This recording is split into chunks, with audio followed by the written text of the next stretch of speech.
Assalamualaikum warahmatullahi wabarakatuh.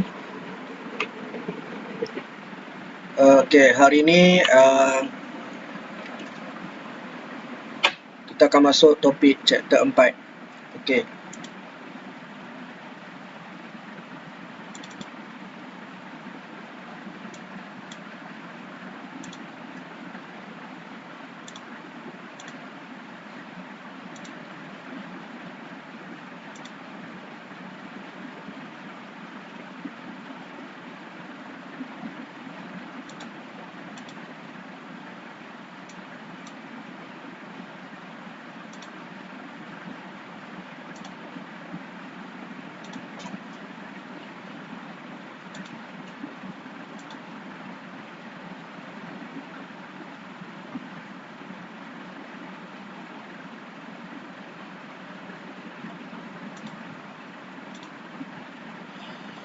Okey, chapter 4 ialah tentang marketing strategies.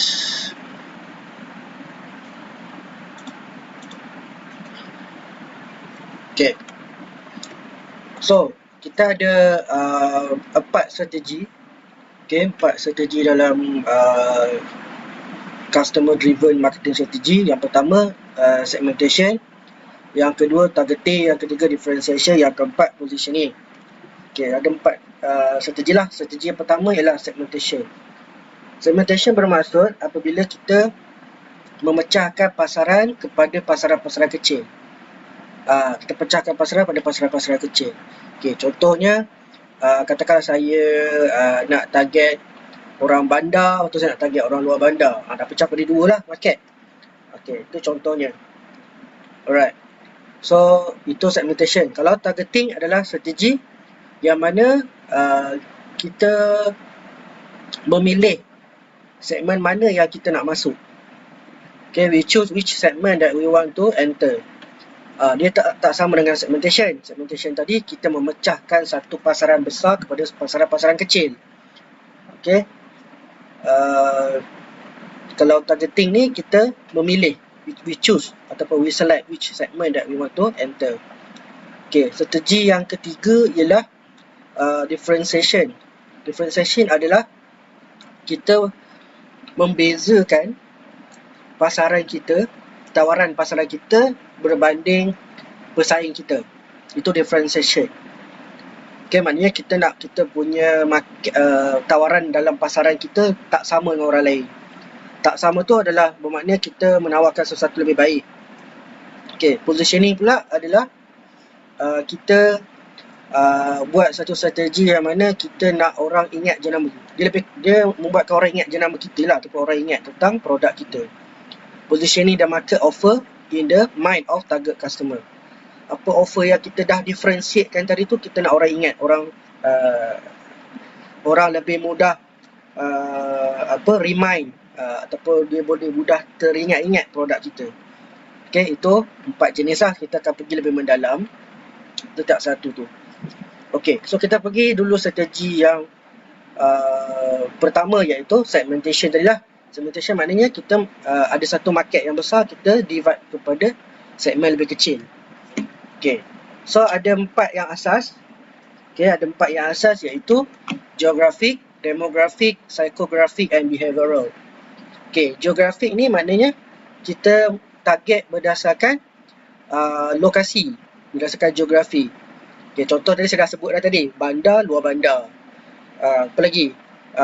Kawasan daerah dengan daerah lain. Temelur dengan Kuantan kalau dalam daerah dengan daerah. Kalau negeri, Pahang dengan Terengganu. So different segment. Okay, sebab bila kita pecah ikut different segment, kita boleh merencanakan strategi yang berbeza-beza untuk segmen yang berbeza. Contohlah cakap dengan orang Pahang, bila kita nak buat promosi, mungkin kita guna moh kita. Contohlah kan ayat dia. Kalau kita pergi ke geografi Terengganu, lain pula ayat dia, contohlah. Okay. Kalau Pahang, kau yang nak offer. Kalau Terengganu, mu. Aku nak offer ke mu. Okay, tu different. Kalau demografi pula, fokus dia adalah memecahkan pasaran mengikut demografi. Demografi ni apa? Demografi ni apa yang kita nampak daripada luaran. Dia punya karakter luaran kumpulan sasaran. Okey, contohnya umur, jantina, pekerjaan, itu semua adalah demografi. Okey, psikografi pula adalah yang karakter dalaman yang kita tak boleh nampak. Okey, contohnya dia punya contohnya dia macam apakah minat dia, apakah hobi dia, hobi, interest, preferences, lifestyle, cari hidup. Itu semua adalah benda yang psikografi, dalaman lah. Benda-benda yang kita tak boleh nampak daripada luar. Kalau demografi kita nampak daripada luar lah. Okay, behavioral pula kelakuan dia. Dia kelakuan ni benda yang behavior, kelakuan. So ada 4 lah pemecahan. Okay.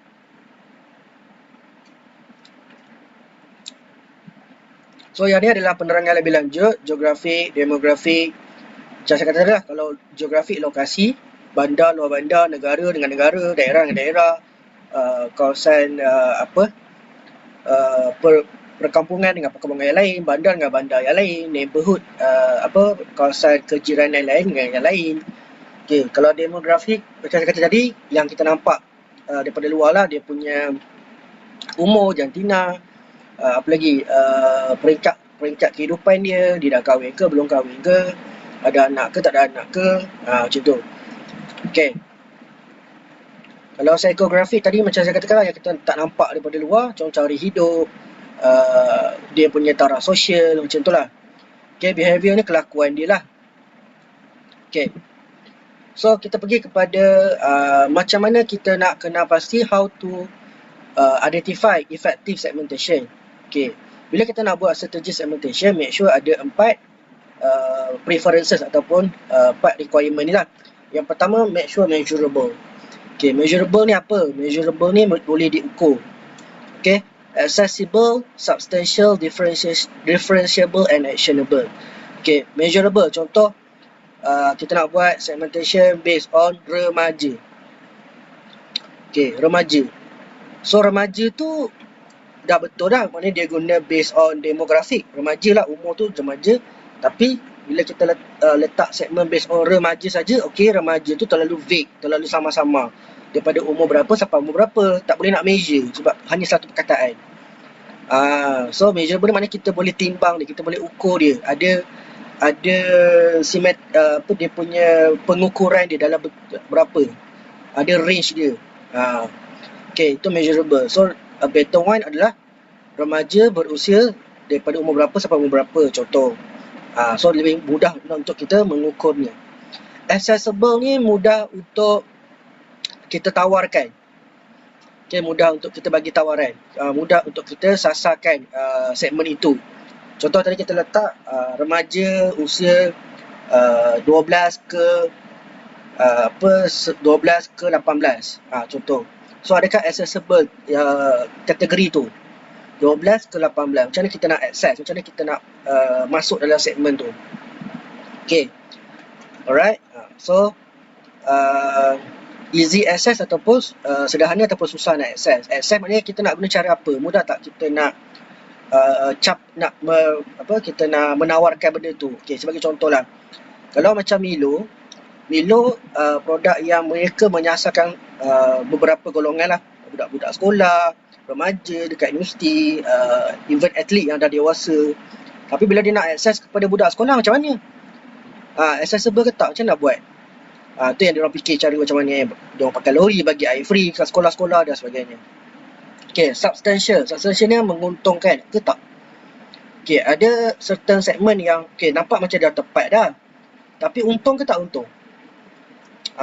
Untung maknanya adakah segmen itu ada keupayaan untuk membeli, keupayaan untuk membayar, keupayaan untuk waktu kadang-kadang ada company yang daripada luar masuk Malaysia bawa produk luar negara, import ke Malaysia, tapi bila nak jual tak boleh jual sebab orang Malaysia tak mampu beli pun. Mungkin dia salah pilih segmen.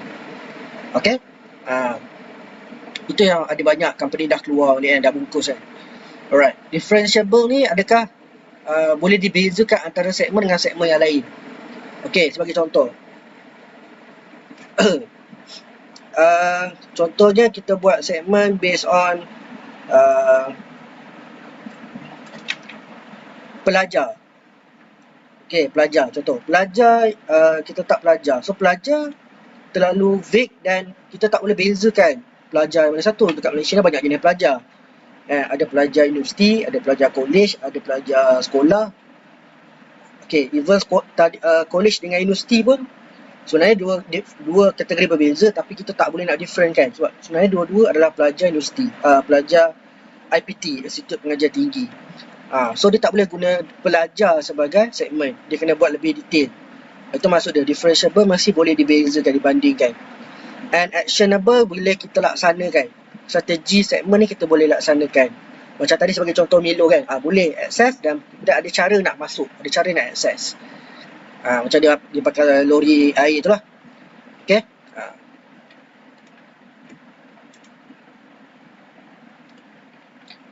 Okay, ini semua saya dah terangkan tadi. Okay, strategi yang kedua. Tadi pertama segmentation. Strategi kedua ialah market targeting ataupun targeting. Okay.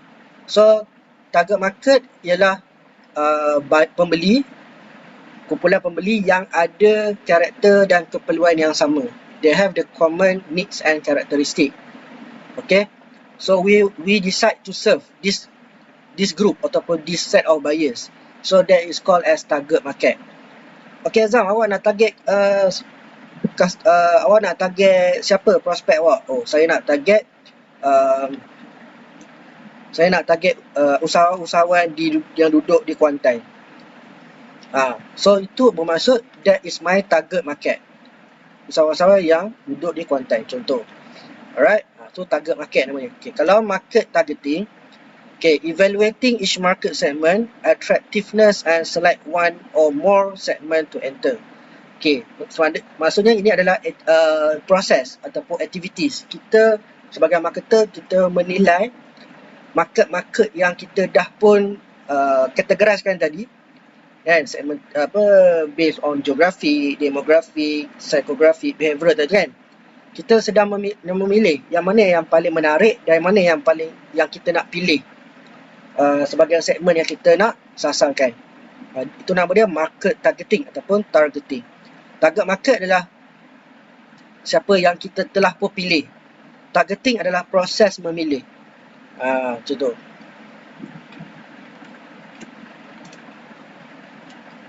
Okay.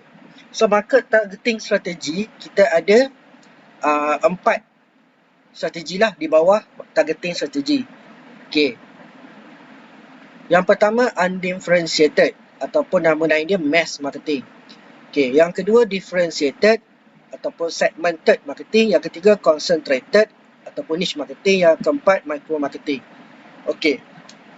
Semakin ke kanan, sasaran itu menjadi semakin narrow ataupun semakin sempit atau semakin kecil. Okay, kalau sebelah kiri ni, semakin ke kiri adalah semakin broadly ataupun targeting broadly. Okay, maknanya kita sasarkan secara broad, secara umum.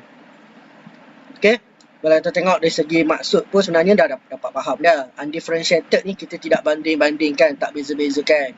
Mass ni maknanya pengeluaran besar-besaran secara umum. Kuantiti yang banyak mass ni.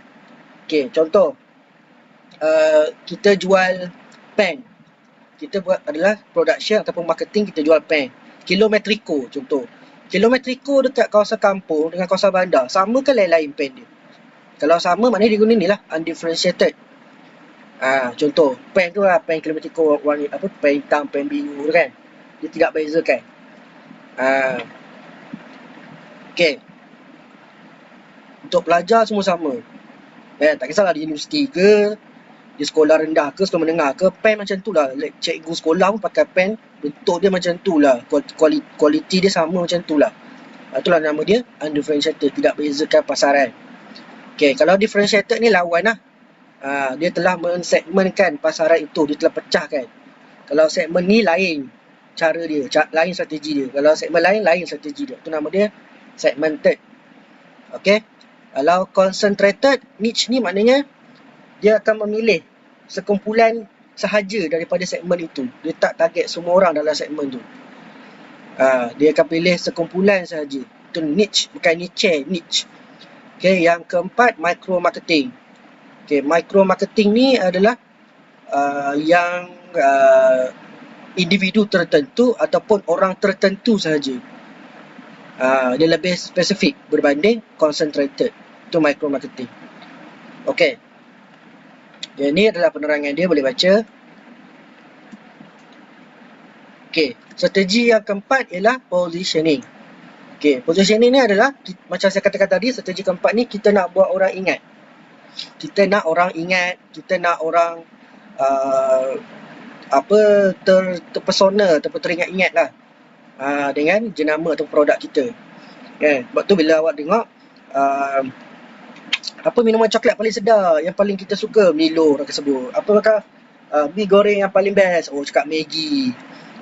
Apakah ubat gigi yang selalu orang pakai? Colgate. Padahal banyak lagi brand lain, tapi kita ingat brand tu saja sebab dia telah pun berjaya dipositionkan oleh marketer-marketer ni. Kan, kalau nak masak kari kena pakai apa? Adabi. Padahal banyak lagi benda lain. Jenama Babas lah, Agromas lah, macam-macam jenama ada, tapi kita ingat Adabi juga. Contoh. Itulah positioning. So macam mana strategi positioning ni kita nak buat? Alright. Ada 3 langkah. Yang pertama, kena pasti dulu apakah kelainan yang ada pada produk kita yang kita boleh guna untuk bersaing dengan pesaing kita. Okay. Yang kedua adalah pilih kelebihan atau kelainan yang paling tepat. Okay, choose the right competitive advantage. Yang ketiga ialah select the overall strategy. Pilih strategi yang kita nak. Senang sangat. Okay. So, yang dikatakan sebagai differentiation strategi yang saya sebutkan tadi tu, itulah dia di bawah. Positioning. Okay. So, tadi ada sebut tentang competitive advantage kan. So, competitive advantage ni apa? Okay.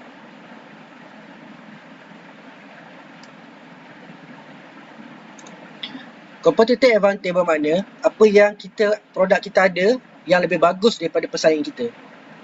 Ataupun apa yang kita ada, pesaing kita tak ada. Okay, itulah maksud competitive advantage. Saya bagi contoh, katakanlah macam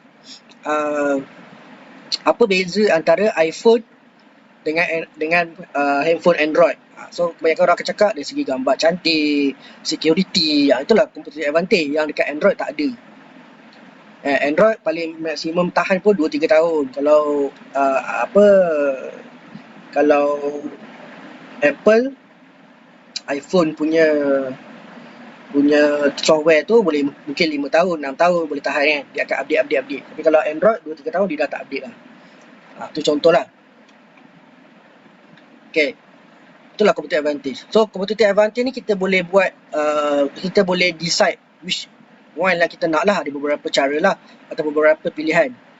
Ada 5. Yang pertama, product differentiation. Kelainan tu pada produk. Okay? Kita punya kekuatan tu pada produk. Produk kita cantik, produk kita tahan lama, kualiti tinggi, ada security, ambil gambar cantik, contohlah. Okay, yang kedua, service differentiation. Service differentiation ni maksudnya perkhidmatan yang kita tawarkan tu lebih bagus daripada pesaing. Itulah kelainan dia. Contoh, kenapa orang sangat suka beli, kalau contoh kereta, ramai orang suka sangat beli jenama jenama Pro 2 berbanding Proton. Ni contoh saya main sebut ni. Okay, orang cakap sebab dia punya service center banyak dekat Malaysia, mana-mana pun boleh pergi. Okay, tu contohlah, tu servis yang bagus. Kenapa orang lagi suka beli laptop jenama sekian-sekian? Sebab service center dia banyak, macam tu. Okay, perkhidmatan dia pun bagus. Kenapa orang lagi suka beli dekat Foodpanda daripada Grab Food? Contoh, sebab lebih ramai rider, contoh, servis lah. Okay, channel differentiation. Channel ni adalah rangkaian ataupun saluran yang digunakan. Okay, yang mana yang lebih bagus ataupun lebih berlainan daripada pesaing-pesaing. Okay. Yang keempat, people, orang. Okay, orang yang memberi perkhidmatan ataupun orang yang pekerja-pekerja dia. So kalau pekerja-pekerja telah dilatih dengan bagus, membuatkan orang ingat lah, ataupun orang lagi senang nak berurusan dengan company-company yang ada people difference. Dan yang terakhir adalah image. Image ni adalah dia punya image lah, maknanya bagus ke tak bagus image kan. Kalau contohnya kalau kita ambil jenama yang sangat menjaga image. So biasanya saya bagi contoh lah, brand apa image.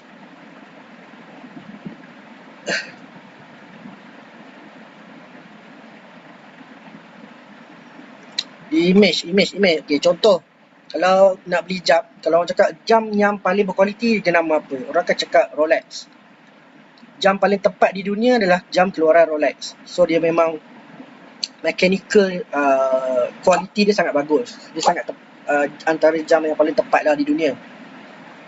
Okay, so itulah image. Padahal kalau ikutkan jam sama, lebih kurang dia bentuk semua kan. Tapi image tu menunjukkan dia lah yang paling bagus. Walaupun banyak lagi jam-jam lain yang pun sama juga bagus, tapi orang akan ingat Rolex contoh.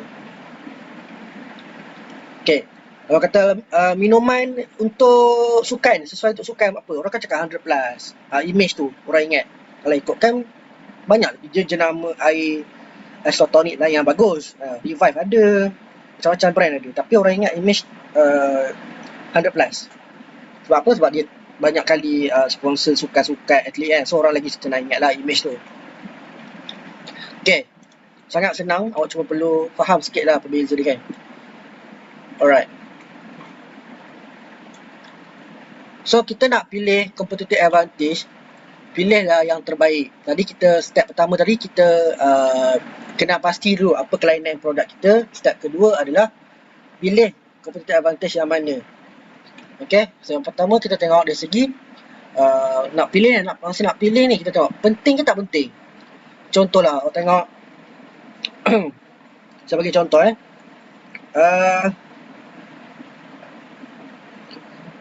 ada beberapa tahun, bukan awal-awal tahun ni lah, 2020 hari tu kan ramai orang kecoh kerajaan nak buat kereta terbang kan. Ada yang dah buat lah kereta terbang bagai semua. Memang ada masa tu, memang kecoh lah satu Malaysia, dan memang ada sejak ada kerajaan kementerian yang memang handle kereta terbang ni. Kemudian tapi benda tu awalnya akan menjadi satu competitive advantage lah, kelainan ataupun kebolehmampuan yang bagus lah untuk perniagaan. Tapi adakah benda tu penting pada waktu itu untuk pengguna? Orang tak kisah pun sebenarnya. Orang lagi selesa naik kereta yang ada tayar. Itu contoh lah. Kita jangan buat kelainan ataupun kita buat kelebihan produk yang sampaikan orang tak boleh terima kelainan itu sangat. Okay. Tapi tak semestinya benda yang sangat tak penting sekarang tak penting pada masa akan datang. Sebab tu kadang-kadang ada teknologi yang orang simpan dulu. Dia dah create dah sebenarnya. Dia simpan dulu sampailah orang dah boleh terima.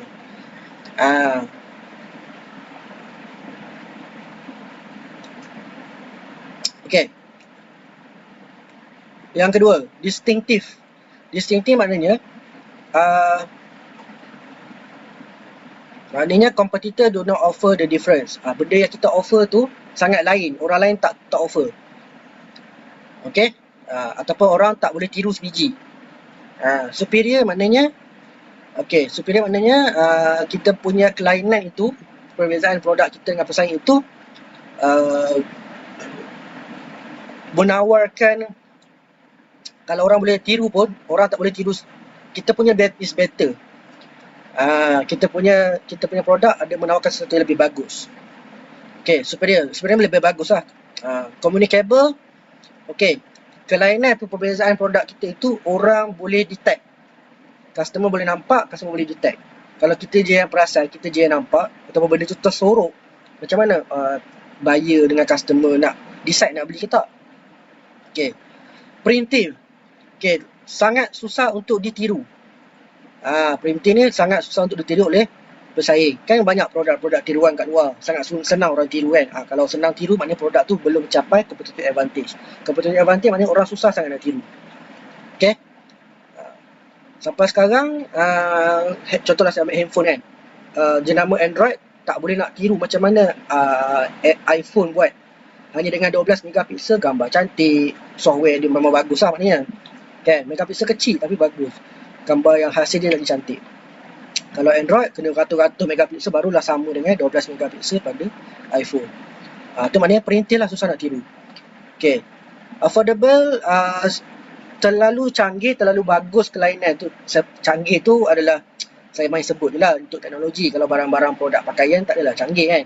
Mana mungkin kualiti, mungkin design menarik kan. Walau macam mana pun, mestilah affordable, orang mampu beli. Kadang-kadang terlalu bagus produk tu, terlalu berbeza dengan lain sampai orang tak mampu beli. Terlalu mahal harga dia. Okay. Profitable, kelainan itu akan memberikan keuntungan kepada syarikat. Macam tu. Okay. So ni this is the list how to decide which competitive advantage. Okay, itu step nombor 2. Step nombor 3 ialah, okay, kita kena pilih. Okay, pilih. So, kalau kita nak make sure kita punya strategi positioning ni boleh memenangi pasaran, so ada beberapa, ada 5 tawaran atau 5 pilihan yang kita boleh offer kepada customer. Okay, yang pertama ialah more for more. More for more maknanya, okay, kita menawarkan, okay, sesuatu yang sangat bagus, lebih bagus daripada pesaing, okay, tapi akan memerlukan kos yang tinggi, harga yang tinggi. More for more. Kenapa iPhone mahal? Kenapa Samsung Flip mahal?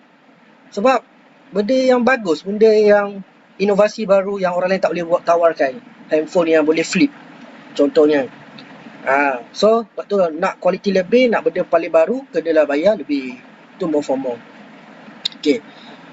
More for the same maknanya position involve introducing brand offering comparable quality but lower price.